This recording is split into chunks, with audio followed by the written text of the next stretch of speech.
Hey folks, Andy Patton here. The Zags returned to action on Saturday after a long COVID layoff and absolutely dominated the Pepperdine Waves, scoring 117 points in a rout. I'm here to talk about that game and answer listener submitted questions for Mailbag Monday to start your week off right here on the Locked On Zags podcast. Don't go away.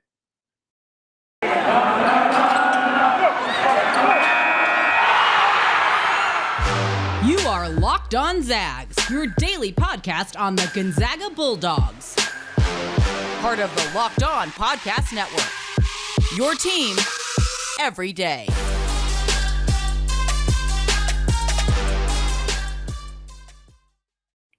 What is going on, y'all? Welcome to the Locked On Zags podcast, part of the Locked On Podcast Network.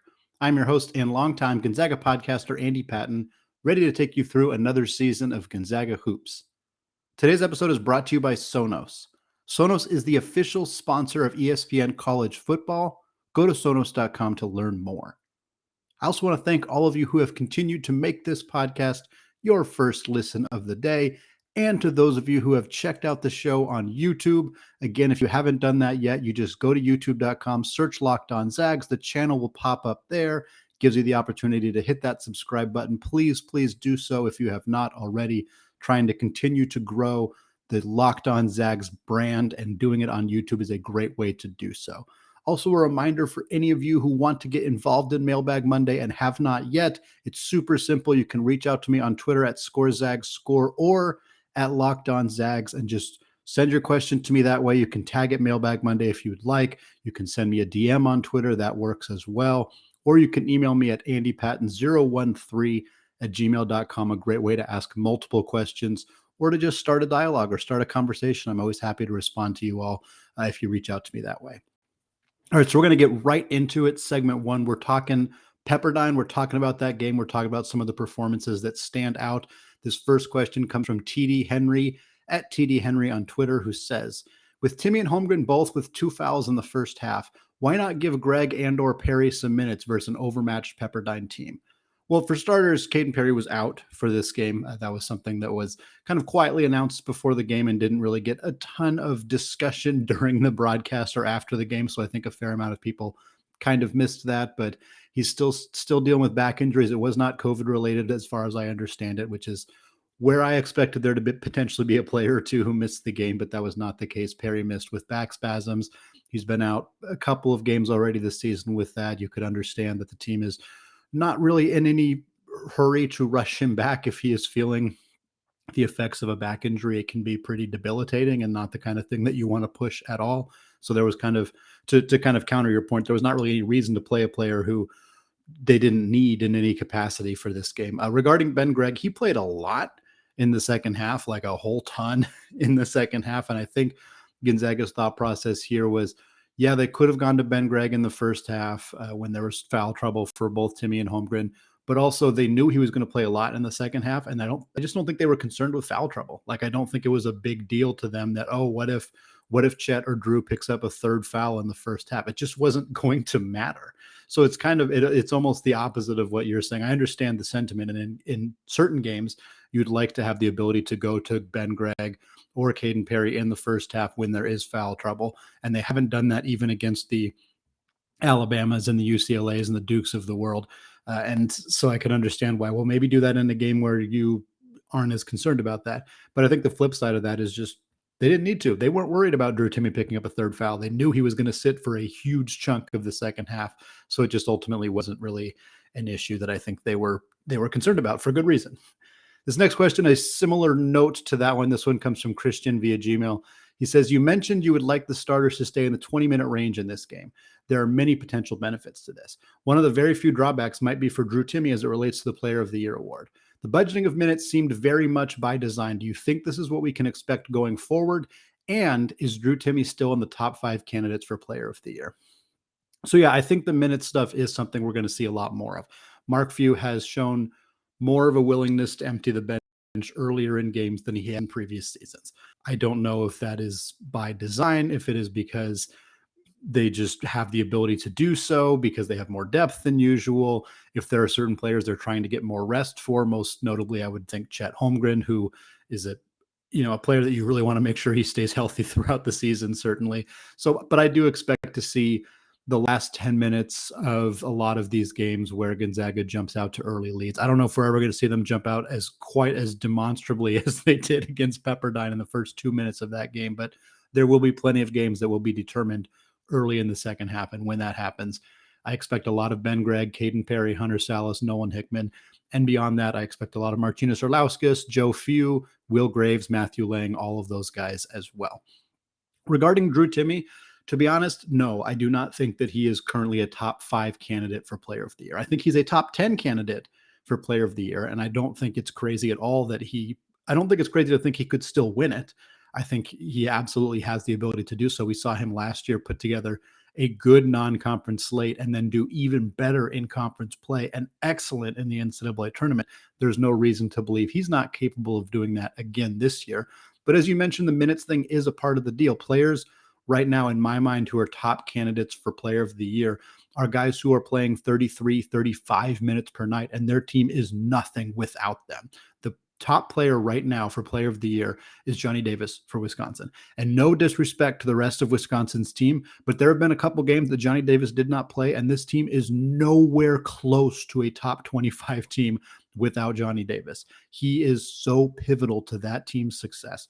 So for me, how do you judge a Drew Timme who is very, very talented and is pivotal to Gonzaga's success, but they're not going to look that bad without him because of the emergence of Anton Watson, because of Chet Holmgren's presence, because they have good, talented guard play.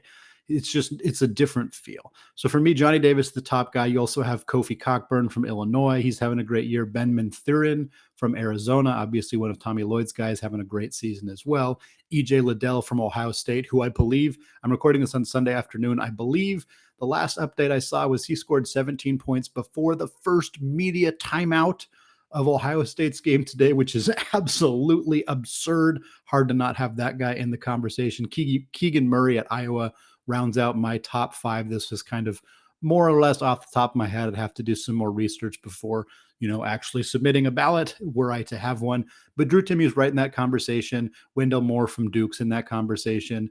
Ochai Agbaji from Kansas. I hope I pronounced that correctly. He's in that conversation. There are a handful of other guys, of course, Banchero, Jaden Ivey, Chet Holmgren, of course, are all part of that conversation as well. This next question, again, similar topic. We're kind of focusing on rotation minutes a little bit here in the first segment. This one comes from Theodore via Gmail. He says, do you think any of the current Gonzaga players are at risk for leaving via the transfer portal? I think Coach View is not giving enough minutes to some of the bench players like Hickman, Salas, Gregg, and Perry. Are they? And they could transfer like Umar Ballo or Aaron Cook.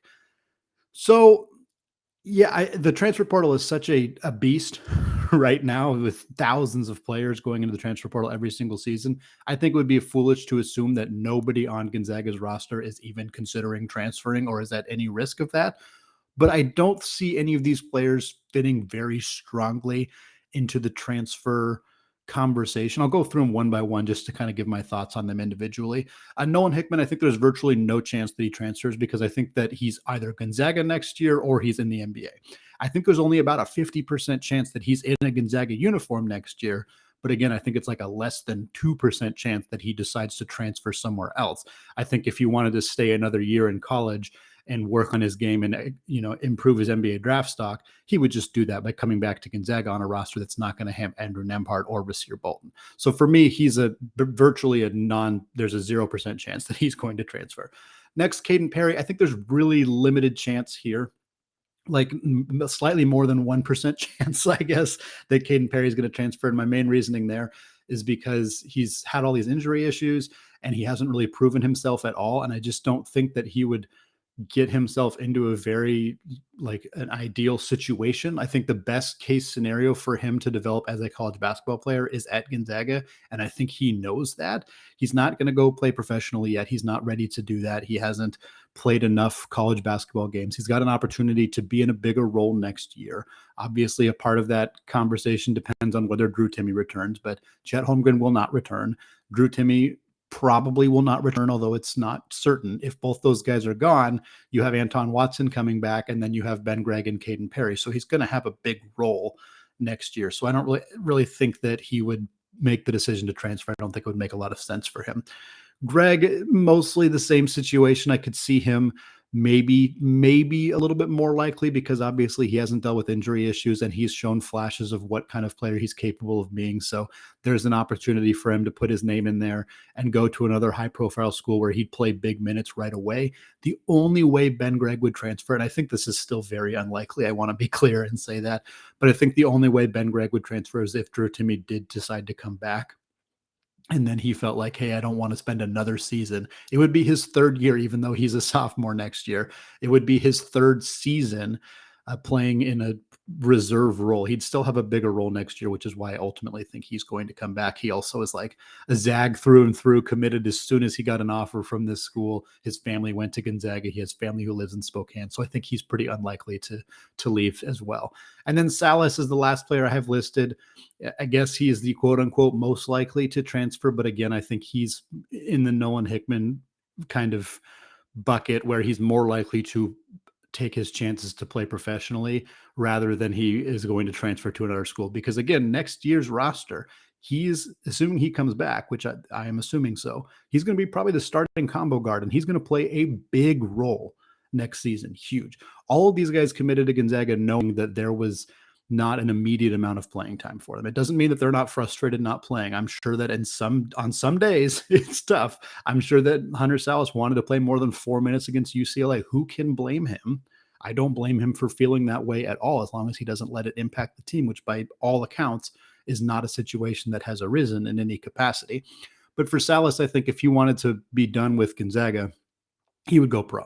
He's such a high-level athlete and so dynamic that I think teams would take a chance on him, even if he hasn't played a significant role and proven exactly what he's capable of just yet. But more than likely, he comes back next year. He's Gonzaga's one of their 2 or 3 best players next year and parlays that into a really nice spot in the NBA draft.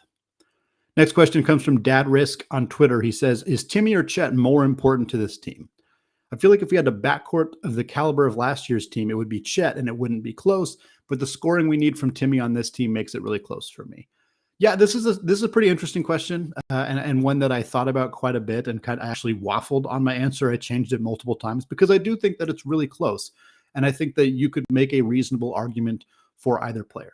Part of it is for me, when I think about more important to this team, I think which team is better, this team without Chet Holmgren or this team without Drew Timmons.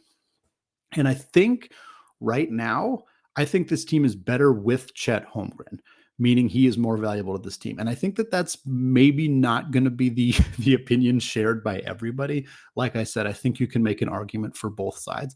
But the primary reason that I say this is because of Anton Watson.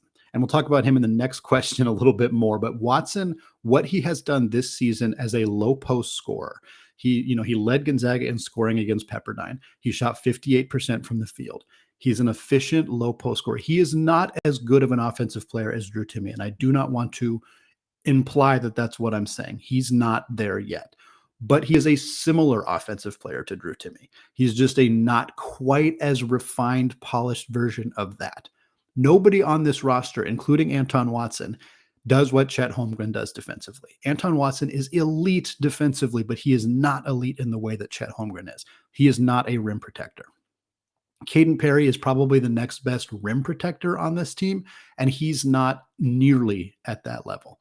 And that's not even a slight to him. It's just Chet is otherworldly as a rim protector on this team. And so Watson can capably replace what Drew Timmons does on offense. And if Drew Timmons weren't there, you'd see more of either Ben Gregg or Caden Perry, and both those guys are adequate offensive players. Without Chet Holmgren on this roster, you do not replace that production under the basket. Offensively, he's still working on stuff. He's still developing as an outside shooter, particularly in the half court sets. He still has some work to do there. And you could replace his offensive production fairly easily, but you could not replace what he does defensively. So that's why I'm going to go with Chet, even though I think there's a pretty reasonable argument for both sides. And then next question, like I said, about Anton Watson, this one comes from Christian via Gmail. He says, Anton played the most minutes, took the most shot attempts, and had the most points of any of the Zags on Saturday against Pepperdine. If you look at Timmy and Watson's stat line side by side, they are nearly identical. This is what I was alluding to in the last question. He goes on, he says, the reason I point out shot attempts is because this allows for a third big who can cause immense matchup problems for opponents to add to a team that already has great depth. You've spoken on this before, but give us a few more thoughts. Yeah, Christian, you really covered a lot of the points there really adequately. Watson's aggression on offense is something that we have been celebrating for weeks here at Locked On Zags and throughout Gonzaga Twitter sphere, because it is something that we've been waiting to see from this Spokane product for years and years, since he was at G Prep, and he had the shoulder injury his freshman year. It lingered into his sophomore year, and we didn't see a player who was comfortable offensively on this team. Now we have. And what he's developed into is a player who's hyper efficient around the rim, who's aggressive in finding his own shot, who's good at fighting through contact, still finishing. He had a couple and ones in this game. He's been extraordinarily good. I have maintained strongly that I believe he's capable of being one of the 10 best players in the country. I've received some pushback on that thought, for the record, and I understand where it comes from and that he doesn't fit traditionally kind of that mold, but his impact defensively on this team is so significant, and it's hard to measure in a lot of traditional statistical ways, and it's hard to measure in the eye test. And so you have to look at some of the advanced analytics, but some of the advanced numbers, some of the places that do player rater data have showed him already being one of the 20 best players in the country. And this is with him only just scratching the surface of what he's capable of being offensively.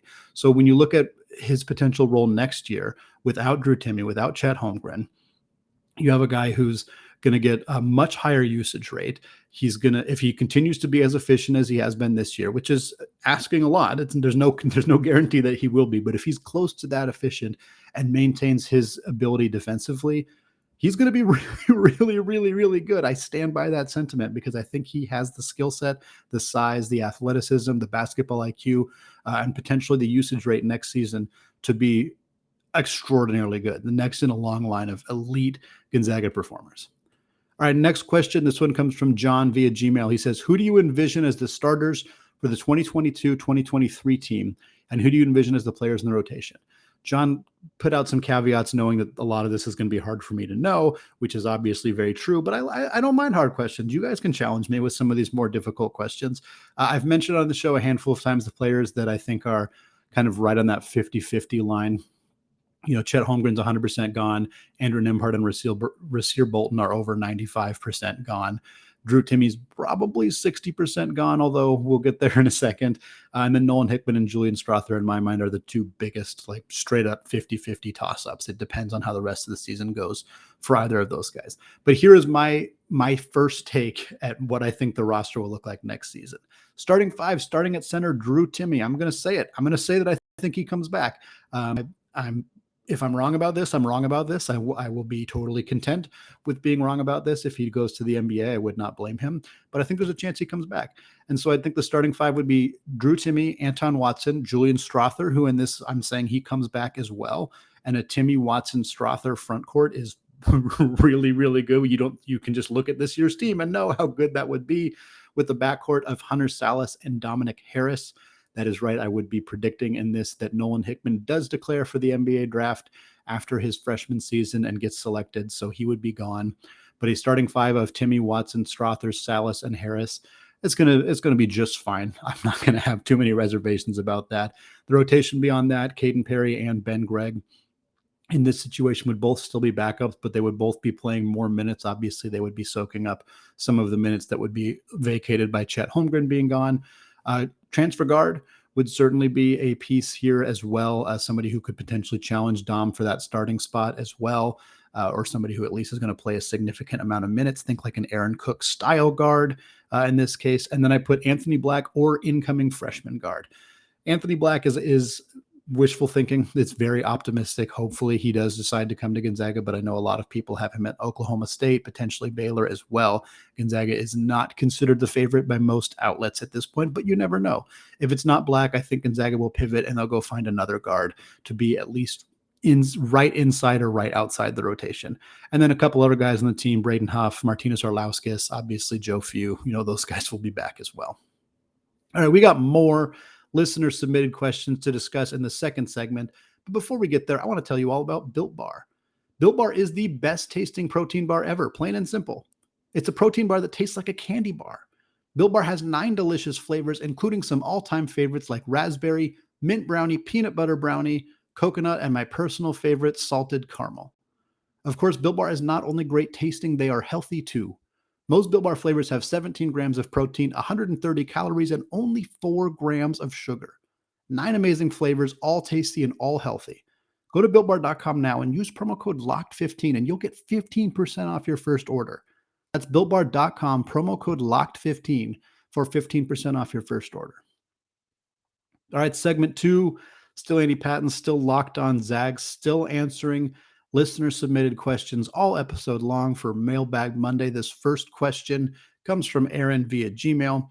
He says, in looking toward conference play, which teams other than BYU, St. Mary's, and San Francisco could give Gonzaga the most trouble based on matchups? So yeah, I'm going to say this right now. I don't think Gonzaga is going to lose to anybody in the WCC outside of those 3 teams. The WCC is better top to bottom than it has been in years past. I don't think it's as top heavy as it has always been, but I think those are the teams that have the best opportunity to dethrone Gonzaga. If there is another team that would do it, in my mind, it's going to be Santa Clara. Santa Clara has Jalen Williams, an outstanding guard, averaging 19 points per game, has just been extraordinary all season long. They also have Jusuf Vrankic, who is a big man. The only way to really beat Gonzaga is to have big dudes who are capable of slowing down Gonzaga. That's why I think San Francisco and St. Mary's have the best chance of actually beating Gonzaga this year, because they have size and they have depth on the front court. Santa Clara doesn't really have that. Vrankic is good. They don't have a lot of depth behind him.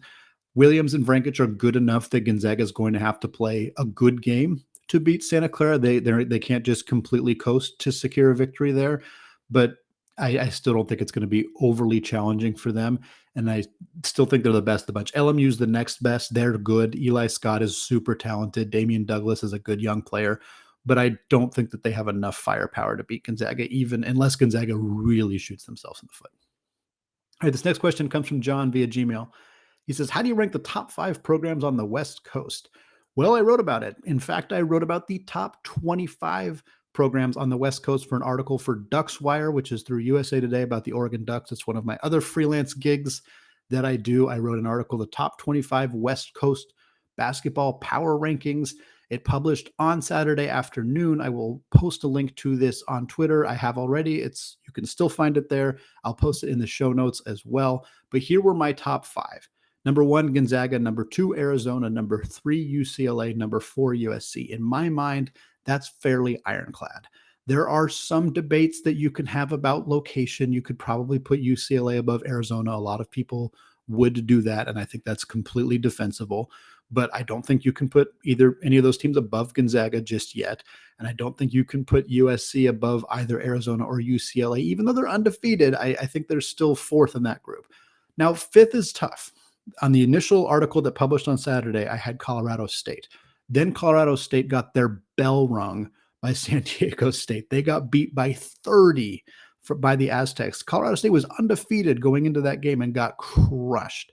So I don't think you can have them there. You could argue that San Diego State should jump all the way up to 5th. For me, USF in that 5th spot. I think they're better than St. Mary's. I think they're better than BYU.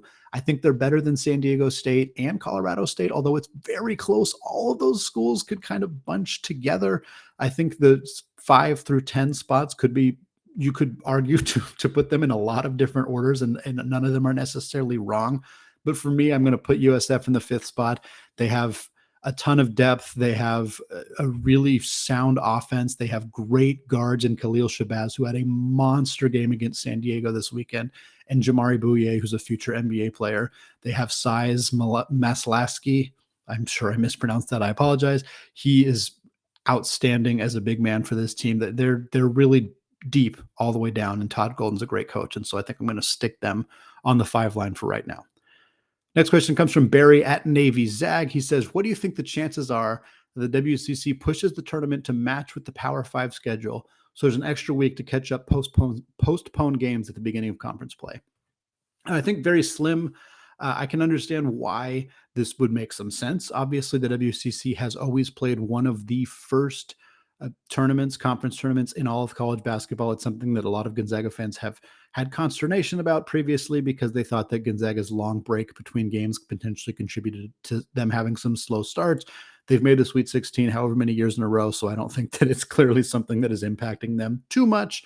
But I did look at the Orleans event calendar just out of my own curiosity, and there is nothing on the Orleans Arena schedule for the weekend after the WCC tournament. So I suppose it's possible that they could bump it back. I don't think from a TV perspective, which is a lot of money for the WCC, I don't think they want to compete with the Pac-12. I don't think they want to compete having those two tournaments at the same time in terms of like walk-in traffic for the games as well.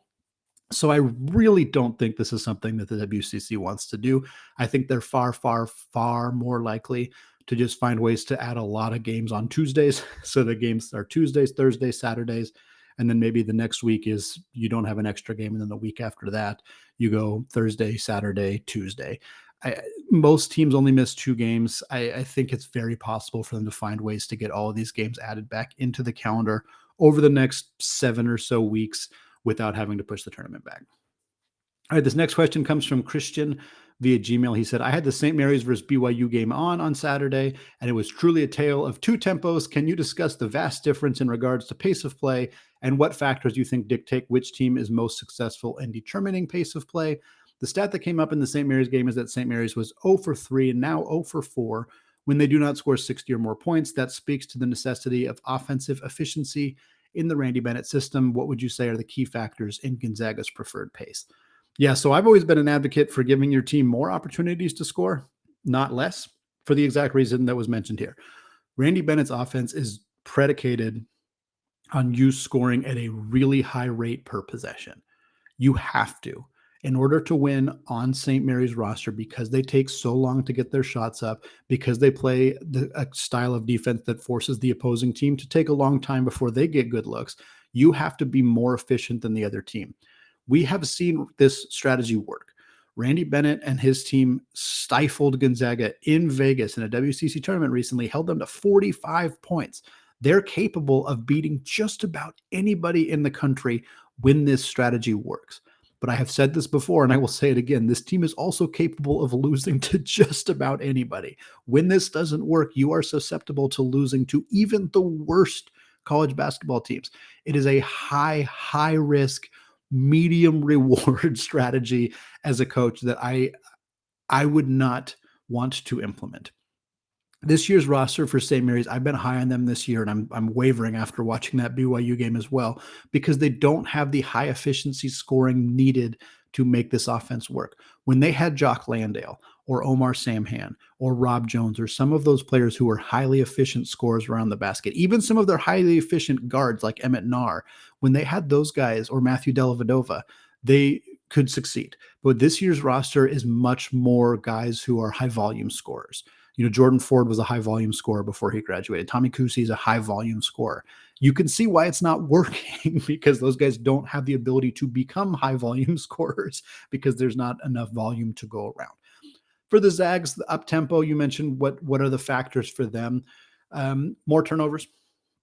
A more up-tempo offense is going to naturally lead to more turnovers. So finding ways to limit that as best as possible. It means having guards who are very, very careful with the basketball, which is something that Mark Few has really prioritized in his recruiting, which is critical. Is why when Andrew Nembhard was having turnover issues, it was so startling, is because that's not normally something that Gonzaga guards struggle with because of the way that they recruit. You also see more turnovers that lead to easy buckets for the opposing team. And then you see guys get a little flustered when they're trying to go at a really fast tempo and they're unable to. When teams work really, really hard to stop Gonzaga from scoring in transition, it can fluster them. Tarleton State really executed this well. Among a lot of other things that Tarleton State did well in that game, not letting Gonzaga get out in transition was a huge problem. It flustered Gonzaga's guards. It forced them to run half-court offense 100% of the time, and they struggled because of it. Both strategies have their issues. Obviously, there's no perfect strategy in college basketball. Somebody would have figured it out by now if there was, but I would rather err on the side of getting your team more shots than less. All right, this final question for the segment 2 here. This comes from Aaron via Gmail. He says, I know that before Pacific and BYU joined the WCC, the conference schedule was run like the Pac-12 in having travel pairings based on location. Why did they stop doing that? And has there been talk of going back to it?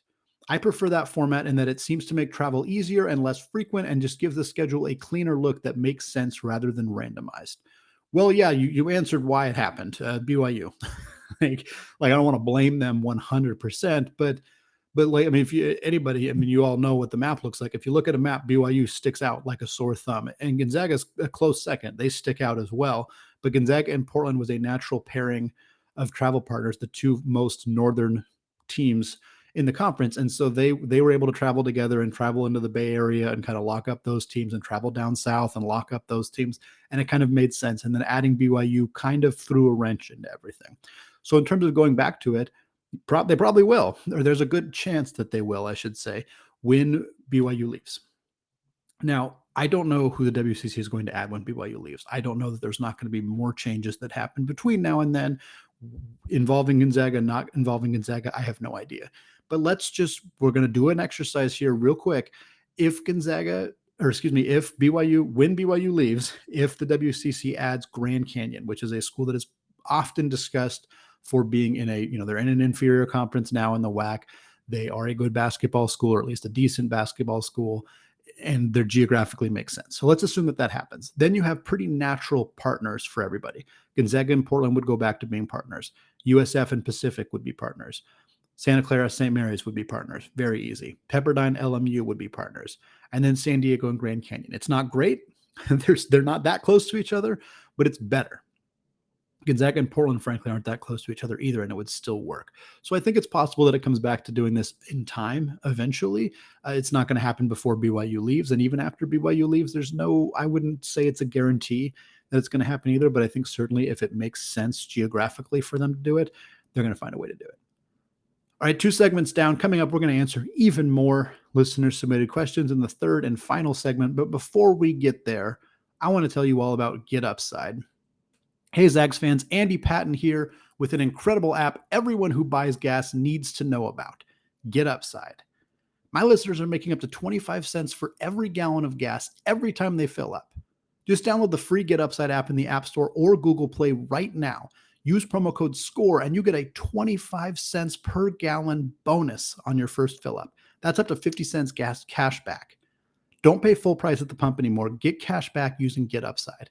Just download the app for free and use promo code SCORE to get up to 50 cents per gallon cash back on your first tank. Some people who drive a lot are making as much as $200 to $300 a month in cash back, and there's no catch. The cash back gets added right to your account. You can cash out anytime to your bank account, PayPal, or an e-gift card for Amazon and other brands. Just download the free Get Upside app and use promo code SCORE to get up to 50 cents per gallon cash back on your first tank. All right, still Andy Patton, still Locked On Zags. We're here in segment 3, still going through listeners' submitted questions for Mailbag Monday. This next one comes from John. John writes, should Gonzaga fans be concerned that Arizona will now be able to recruit players either from high school or the transfer market that might have normally gone to Gonzaga in the past?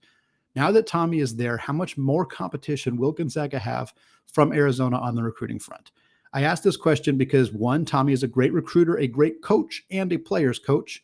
2, Arizona is playing very good basketball that I expect will continue. 3, Arizona plays a very similar style of basketball as does Gonzaga. 4, Arizona is in a power conference. And 5, the weather is better in the winter. I think a lot less recruits care about weather than a lot of people think that they do. So I'm just going to throw that out there right now. But to answer the question overall, yes, Arizona is probably going to recruit more similarly to Gonzaga than they did under Sean Miller. That is almost certainly true. Sean Miller did not recruit a lot of the same types of players that Gonzaga did.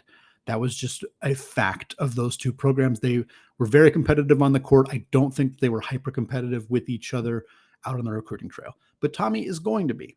Timme has, he learned most of what he knows about coaching from Mark Few. He knows what kind of players to look for. He knows the kind of players that Mark is going to want, because that was his job for decades, is to find the kind of players that Mark would want. So it's understanding that is going to happen. I think they rarely overlapped. Now they're going to overlap. What I'm curious in is how much of Tommy's recruiting is going to be done overseas, because that was a huge pillar of who he was at Gonzaga, was their primary international recruiter. the reason for players like Roni Turiaf and, the Canadians, Kevin Pangos and Shemek Karnowski and Domantas Sabonis and so on and so forth. But Gonzaga has seemed to go away from that, in part because Lloyd left, I would imagine, but also even the last few years before Tommy left, they weren't bringing in a ton of high-profile international recruits. Obviously, Rui was the most recent really, really good international recruit. But you look at Jalen Suggs, you look at Chet Holmgren, like obviously guys who are recruited domestically. And I think with Brian Michelson, who does a lot more stateside recruiting, I think that's going to be more of their focus. So if Tommy leans really hard into recruiting internationally, then there may not be that much overlap. I still think there's going to be some, not enough for me to panic about Gonzaga's future. I don't think Tommy's going to just absorb all of the players that Gonzaga would have wanted. I think that Gonzaga still has a significant pull.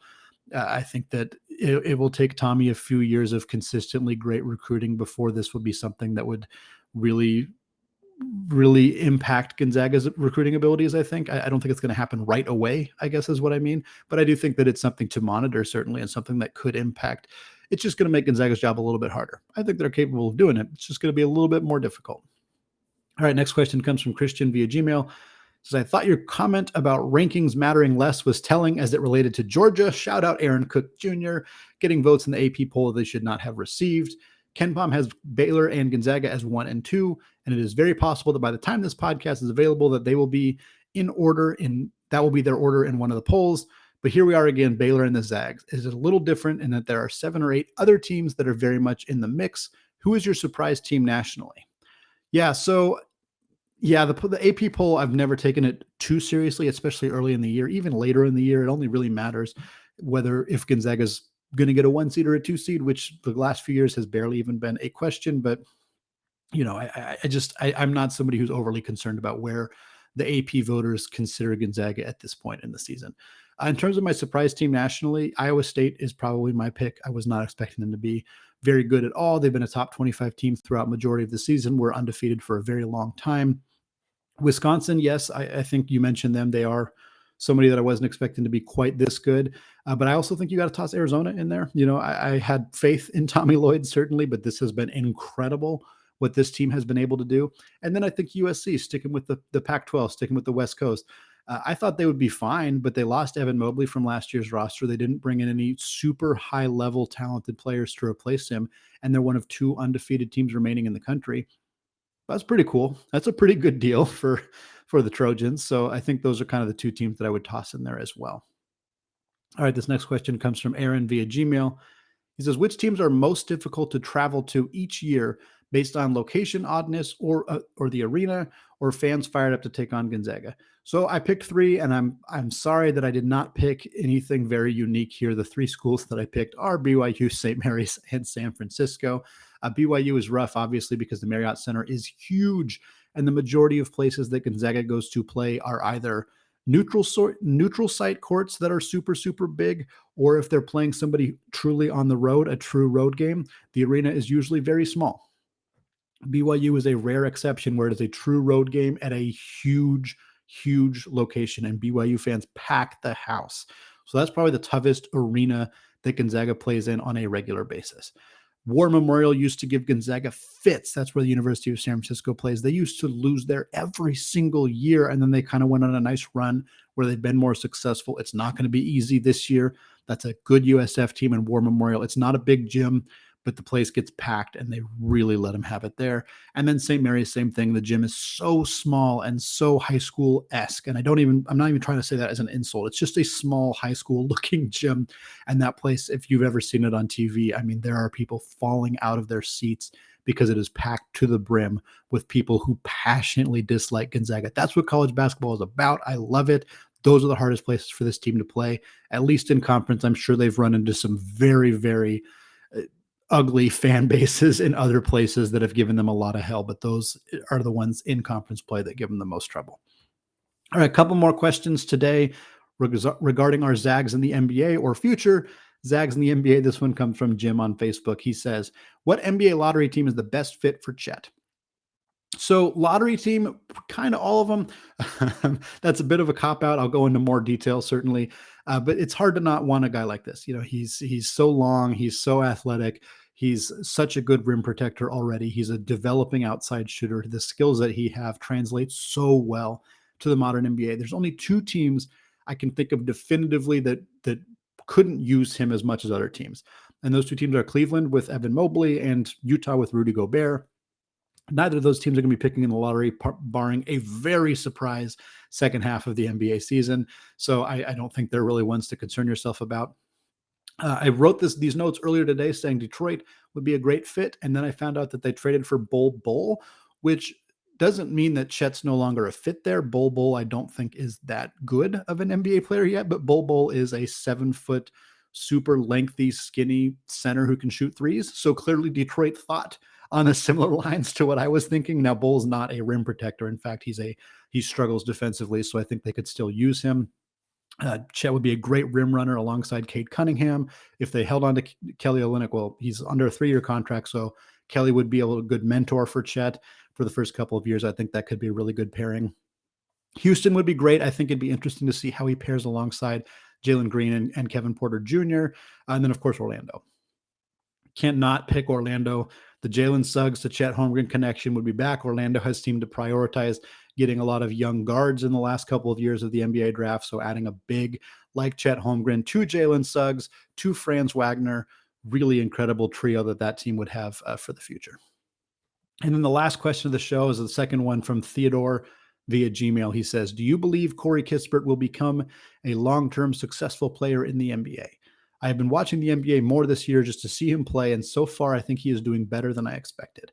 I was awaiting him to not succeed at the NBA level, but I think I was completely wrong. What are your thoughts on his game and potential? Yeah, I think a lot of people who've been watching Corey Kispert, at least up until the last few games, were feeling the opposite of you, where they were feeling like he was not doing as well as they expected him to do. He broke out in a big way at that game against the Knicks at Madison Square Garden, scored 20 points, made all of his threes in that game. Really outstanding performance. But yeah, 6'7" dudes who can shoot the three as well as he can and are as athletic as he are going to find success in the NBA. I understand that there are some shortcomings. He's not a great defensive player. He's not an elite athlete. He's a good athlete, even by NBA standards. I think he's a capable athlete, but he's not above average. He's not elite in that regard. His ball handling skills are fine, but not great. That's not what he's being asked to do. His role on this team is to move without the basketball, get the basketball, and then shoot the basketball. That is his role. And in the NBA, if you can do that, you're going to have a long and successful career. And that's what I think is going to happen with Corey Kispert. I don't think he's going to be a high-level starter. I think he's more like the 8th man on a really good team, 8th or 9th man on a really good team.